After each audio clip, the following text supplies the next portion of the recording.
தலைவி உந்தன் கண் பார்க்கும் பொழுதே தலைப்புச் செய்தி தந்தாயே.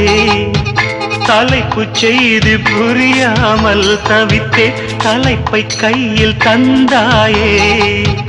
உறங்கும் போதும் உந்தன் பேரை சொல்லி பார்க்கிறேன்.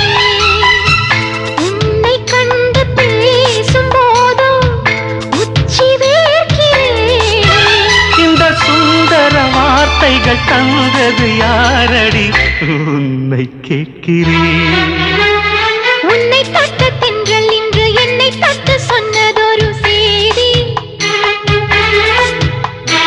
உள்ளுக்குள்ளே ஆசை வைத்து தள்ளி தள்ளி போவதென்ன நீதி.